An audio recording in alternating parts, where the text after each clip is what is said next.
wabarakatuh. Halo semuanya, perkenalkan nama saya Intan Kartika Sari dari kelompok 59 KKNDR UIN Sunan Ampel Surabaya. Di video kali ini saya akan memberikan 7 tips membaca naskah pidato yang baik dan benar. Apa saja?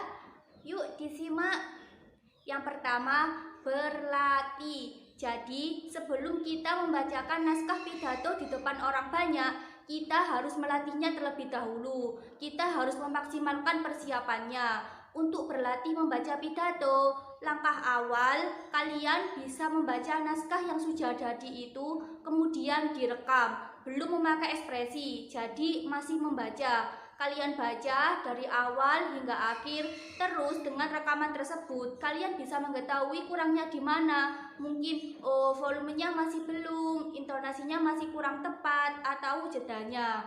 Lalu yang kedua, perhatikan penampilan. Kalian bisa berlatih di depan cermin atau di depan orang tua kalian. Bisa kakak, adik, sahabat. Kalian bisa membaca dengan intonasi, dengan persiapan vokal yang seperti awal tadi. Dan diterapkan juga dengan penampilan, dengan gestur tubuh. Kalian membawa teks.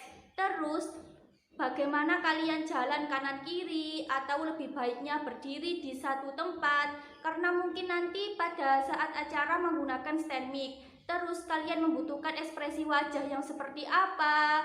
Harus melotot, tersenyum, lebih menekankan satu kalimat dengan muka semangat seperti itu. Lebih tepatnya di depan cermin dan di depan orang-orang yang bisa memberi kalian masukan. Lalu yang ketiga, kuasai tema. Jadi kalian harus menguasai tema-tema yang berkaitan dengan pidato kalian. Jadi wawasan kalian akan lebih luas. Kalian tidak stuck pada satu tema. Kalian bisa mengaitkan ke berita-berita ataupun ke kejadian yang baru saja terjadi, ataupun dengan materi-materi yang memang relevan dengan pidato yang kalian sampaikan. Lalu yang keempat, perhatikan kata kunci dan kenali audiensnya. Jadi pidato itu ada kata kuncinya. Saat menyampaikan tentang perpisahan, nanti yang disampaikan misalnya pertama tentang kesan, pesan, dan yang ketiga mungkin motivasi atau yang lain sebagainya. Kata kuncinya bisa bermacam-macam dan kenali audiensnya. Kalian mau ngomong di depan siapa? Di depan guru kah? Di depan teman-teman? Di depan orang tua? Dan lain sebagainya. Kalian harus mempertimbangkan itu semua dari latar belakang sosialnya dan latar belakang pendidikannya dan lain-lain. Jadi kalimat yang kalian sampaikan bisa diterima dan dimengerti maksudnya oleh audiens. Lalu yang kelima, tenang dan semangat. Pada saat kalian di atas panggung, kalian itu harus tenang. Pada waktu di atas panggung, kalian sudah tenang. Walaupun tenang, kalian tidak loyo. Tenang itu bukan berarti loyo, terkesan males-malesan. Jadi tenang, kalimatnya tidak terburu-buru, jelas intonasinya, kalimatnya bisa dimengerti dan penuh semangat. Lalu yang keenam, gunakan teknik membaca nyaring. Teknik membaca nyaring ini berkaitan dengan cara membaca pada umumnya. Yang pertama, perhatikan volume. Jadi, volume itu penting. Jangan dari awal sampai akhir kalian teriak-teriak terus untuk menunjukkan rasa semangat kalian. Karena kalau kalian teriak terus-menerus, kalian sendiri yang bakalan capek dan audiensnya nggak bakalan nyaman. Lalu yang kedua, perhatikan artikulasi. A, I, U, E, O-nya harus jelas. Karena yang namanya ngomong di depan orang biar bisa dimengerti, kan harus jelas kalian mau ngomong apa. Lalu yang ketiga, intonasi. Intonasi itu harus bervariasi. Misalkan pembukaannya sedikit tinggi, di pertengahan kalian sedang, terus di bagian akhir kalian bisa tinggi lagi. Lalu yang keempat, memperkenalkan diksi. Jadi kata-kata yang kalian ucapkan harus diperhatikan. Jangan sampai menyinggung salah satu pihak. Lalu yang kelima, pandangan jangan hanya pada satu titik. Walaupun kalian fokus, kalian semangat, tapi jangan hanya satu titik. Nanti kalian terlihat grogi. Jadi lebih baik semua audiens terkena tatapan mata kalian. Kalau kalian merasa kurang percaya diri untuk menatap mata audiens satu persatu, kalian bisa atasi dengan melihat satu titik di atas jidat audiens atau bisa juga di atas kepala. Lalu yang terakhir, ini goalsnya. Tutup pidato dengan elegan. Biasanya munculkan kas dengan kesimpulan yang singkat, dengan kata-kata mutiara yang disampaikan, dengan semangat bisa membuat pidato kalian elegan. Demikian 7 tips membaca naskah pidato yang baik dan benar. Semoga bisa bermanfaat. Selanjutnya, saya akan memberikan contoh tentang membaca naskah pidato yang benar. Assalamualaikum warahmatullahi wabarakatuh. Dewan juri yang saya hormati, hadirin yang berbahagia, marilah kita panjatkan puji syukur kehadirat Tuhan Yang Maha Esa, karena atas berkah, rahmat, dan hidayahnya kita masih diberi kesehatan dan dijauhkan dari bahaya COVID-19 di masa pandemi saat ini.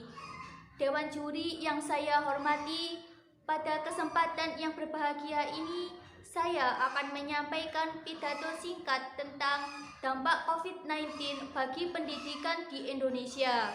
Seperti yang kita ketahui bersama, COVID-19 atau yang dikenal dengan virus corona adalah virus yang pertama kali ditemukan di Wuhan, Cina pada bulan Desember 2019. Virus ini menyerang sistem pernafasan manusia dan cara penularannya pun sangat mudah. Virus ini dapat ditularkan melalui kontak langsung dengan pasien COVID-19 seperti jabat tangan atau berkomunikasi dengan jarak dekat. Virus ini membawa dampak besar bagi tatanan kehidupan di Indonesia. Banyak hal yang berubah di masa pandemi saat ini, seperti kita dilarang keluar rumah, dilarang berjabat tangan, dilarang berkumpul dengan teman-teman, bahkan untuk sekolah saja kita pun dilarang. Dan sebagai gantinya, kita wajib mengikuti pembelajaran jarak jauh atau yang dikenal dengan sekolah daring. Sejak ditetapkannya sekolah daring ini, banyak pro dan kontra yang terjadi. Salah satu kendala utamanya jaringan internet dan kuota siswa. Banyak siswa yang mengeluh karena ketidaklancaran jaringan internet yang tidak stabil, dan kuota siswa pun menjadi membengkak. Selain itu, tidak semua wilayah di Indonesia mendapatkan fasilitas jaringan internet dengan baik. Banyak daerah terpencil di Indonesia yang belum mendapatkan fasilitas jaringan internet dengan baik. Selain itu, mereka juga terkadang masih ada yang belum punya HP. Hal tersebut membuat pembelajaran jarak jauh ini menjadi kurang efektif bagi siswa.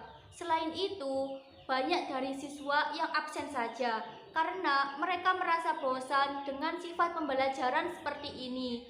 Pembelajaran jarak jauh ini memang hanya alternatif agar dapat sekolah di masa pandemi COVID seperti ini. Namun, semua pasti berharap agar masa pandemi segera berakhir. Untuk itu, saya ingin mengajak teman-teman semua untuk mengikuti dan mentaati protokol kesehatan yang telah ditetapkan oleh pemerintah, seperti jaga jarak, menjaga kesehatan, wajib cuci tangan, dan memakai masker kemanapun kita pergi, agar kita semua dapat terhindar dari bahaya COVID-19 dan bisa kembali sekolah seperti sedia kala. Untuk itu, ayo kawan, kita lawan COVID-19 bersama-sama dengan mengikuti protokol kesehatan yang telah ditetapkan oleh pemerintah. Sekian pidato yang dapat saya sampaikan. Semoga apa yang saya sampaikan dapat bermanfaat bagi kita semua. Salam sehat. Wassalamualaikum warahmatullahi wabarakatuh. Demikian video tentang 7 tips membaca naskah pidato yang benar, serta contoh membaca teks pidato. Semoga bermanfaat. Wassalamualaikum warahmatullahi wabarakatuh.